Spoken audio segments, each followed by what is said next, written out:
'Twas the night before Christmas, when all through the house not a creature was stirring, not even a mouse. The stockings were hung by the chimney with care, in hopes that St. Nicholas soon would be there.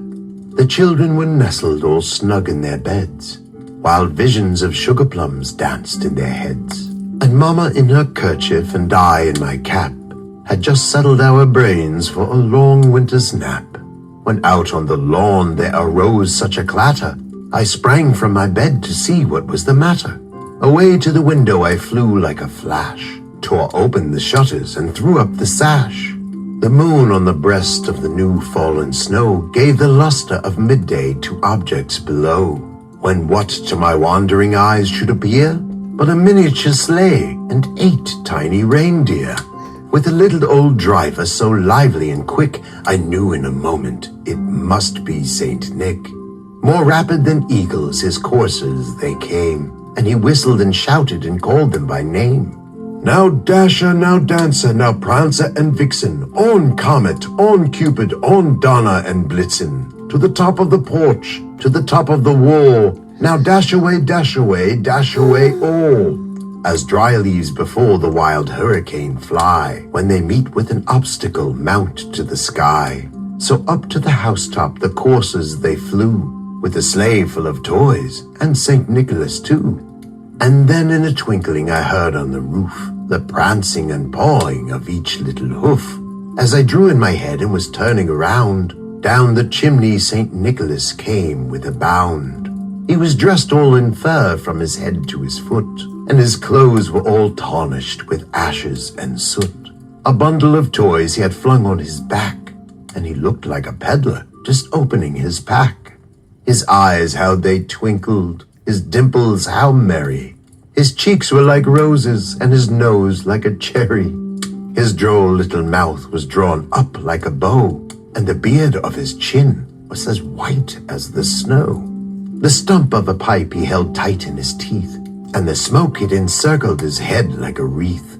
He had a broad face and a little round belly that shook when he laughed like a bowl full of jelly. He was chubby and plump, a right jolly old elf, and I laughed when I saw him in spite of myself. A wink of his eye and a twist of his head soon gave me to know I had nothing to dread. He spoke not a word but went straight to his work, and filled all the stockings, then turned with a jerk, and laying his finger on the side of his nose, and giving me a nod, up the chimney he rose. He sprang to his sleigh, to his team gave a whistle, and away they all flew, like the down of a thistle. But I heard him exclaim as he drove out of sight, "Happy Christmas to all, and to all a good night."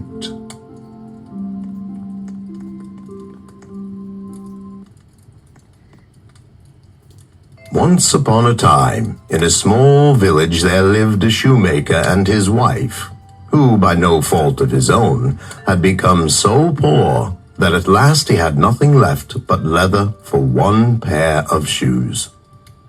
So in the evening he cut out the shoes which he wished to begin to work on the next morning. Since he always had a clean conscience, for he was a very good man, he could then lay down in his bed and fall sound asleep. The next morning he put on his work clothes, came downstairs, and was just going to sit down to work when he noticed that there were 2 beautifully finished shoes that stood on his table. He was astounded, and he knew not what to say. He took the shoes in his hands to observe them closer, and they were so perfectly made that there was not one bad stitch in them, just as if they were intended as a masterpiece. Soon after, a buyer came in, and as the shoes pleased him so well, he paid more for them than was customary, and with that money the shoemaker was able to purchase leather for 2 pairs of shoes. He cut them out at night, and the next morning was about to set to work with fresh courage, but he had no need to do so, for when he got up, there were 2 gorgeous pairs of shoes already made. He inspected them like he had the morning before, and saw what masterpieces they were. Even as he inspected them, People who didn't even need shoes noticed the beautiful shoes through the window and came in and gave him more than enough money to buy leather for 4 pairs of shoes. The following morning, too, he found 4 more pairs of perfectly made shoes, and so this went on constantly. What he cut out in the evening was finished by the morning, so that soon he had his honest independence again, and at last he became a wealthy man. Now it befell that one evening not long before Christmas, when the man had been cutting out the leather for the shoes, that he said to his wife before going to bed, "What think you, if we were to stay up tonight to see who it is that lends us this helping hand?" His wife liked the idea, and then they hid themselves in the corner of the room, behind some clothes which were hanging up there, and watched and waited. When it was midnight, 2 tiny little men came in through the mail slot, dressed in rags, and without shoes on their own feet. They both went to the shoemaker's table, took all of the work which was cut out before them, and began to stitch, sew, and hammer so skillfully and so quickly with their little fingers that the shoemaker could not turn his eyes away for a second in pure astonishment. The 2 little men did not stop until all was done, and stood finished on the table before they laughed happily and ran quickly away back out through the mail slot. The next morning the shoemaker's lovely wife said to him, "The little men have made us rich, and we really must show that we are grateful for it. They run about and work so very hard, yet have almost nothing but torn rags and no shoes at all. The poor little men must be horribly cold and feel unloved and even unwanted. I'll tell thee what I'll do. I will make them little shirts and coats and vests and trousers and knit them both a pair of stockings.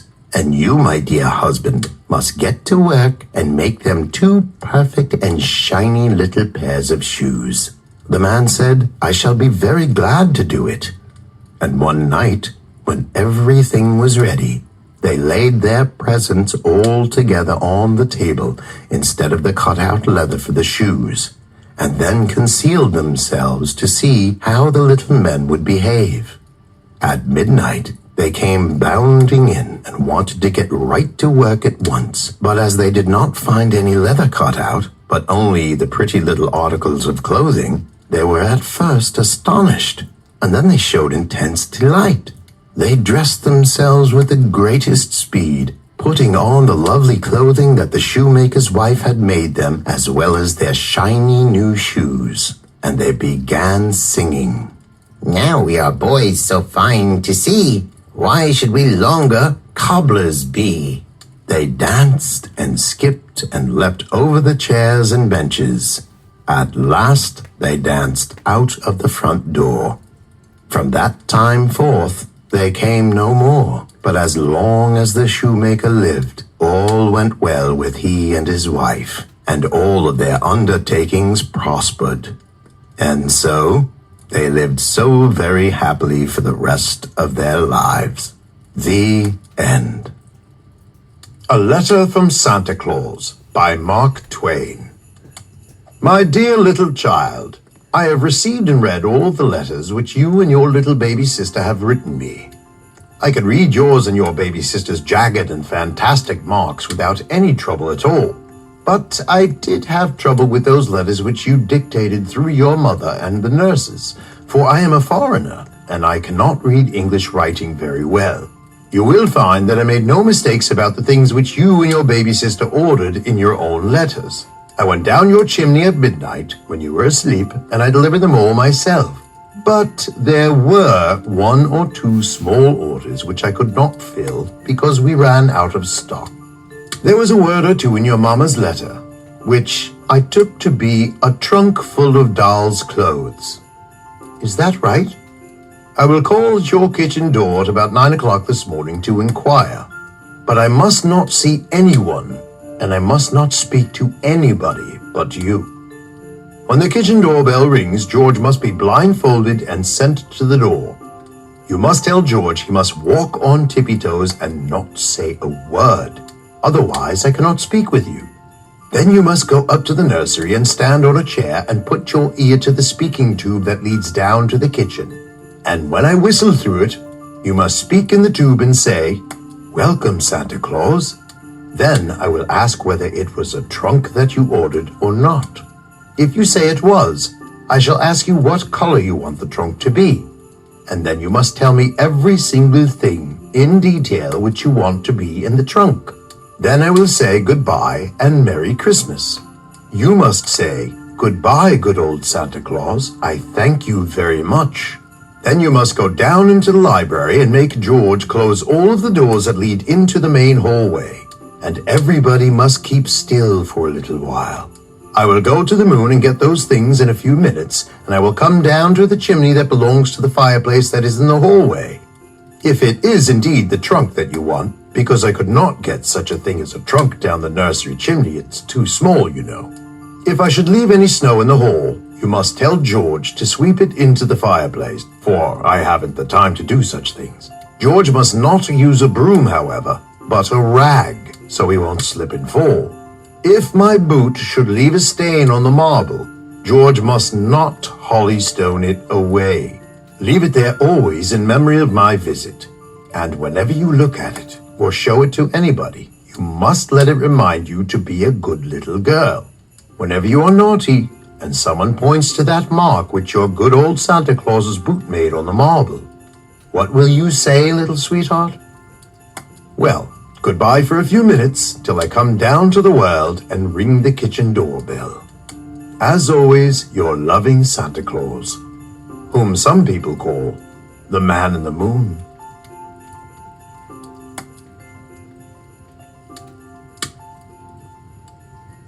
The Little Thief in the Pantry by Anonymous. Mother dear, said the little mouse one day, I think the people in our house must be very kind, don't you? They leave such nice things for us in the pantry. There was a twinkle in the mother's eyes as she replied, Well, my child, no doubt they are very well in their way, but I don't think they are quite as fond of us as you may think. Now remember, Grey Whiskers, I have absolutely forbidden you to put your nose above the ground unless I am with you. For as kind as these people are, I shouldn't be at all surprised if they tried to catch you. Grey Whiskers twitched his tail with confidence. He seemed quite sure he knew how to take care of himself after all, and he didn't mean to trot meekly after his mother's tail all of his life. So as soon as she had curled herself up for an afternoon nap, he stole away and scampered across the pantry shelves. Ah, and here was something particularly good today. A large iced cake stood far back upon the shelf, and Grey Whiskers licked his lips as he sniffed it. Across the top of the cake there were words written in pink sugar. But as Grey Whiskers could not read, he did not know that he was nibbling on little Miss Ethel's birthday cake. But he did feel a little bit guilty when he heard his mother calling. Off he ran and back to the nest again by the time his mother had finished rubbing her eyes after her nap. She took Grey Whiskers up to the pantry then, and when she saw a hole in the cake, she seemed a little bit annoyed. Some mouse has evidently been here before us, she said. But of course, she never guessed that it was her own little son. The next day, the naughty little mouse again popped up into the pantry when his mother was asleep. But at first, he couldn't find anything at all to eat, though there was the most delicious smell of toasted cheese in the air. Presently, he found a dear little wooden house, and there hung the cheese just inside of it. In ran Grey Whiskers, but oh, click went the wooden house, and the mousie was caught fast in a trap. When the morning came, the cook who had set the trap lifted it from the shelf and then called the pretty little girl in to come see the thief who had eaten her cake. Oh, well, what are you going to do with him? Asked Ethel. Why, I'll take him into the fields, my dear, to be sure. The tears came into the little girl's pretty little eyes. You didn't know it was stealing, did you, Mousie dear? She said. No, squeaked Grey Whiskers sadly. Indeed I didn't. The cook suddenly turned his back for a moment, and in that moment the tender-hearted little Ethel lifted the lid of the trap, and out popped the mousie. Oh, how quickly he ran home to his mother, and how she comforted and petted him until he forgot his fright. And then she made him promise never to disobey her again, and you may be sure he never did.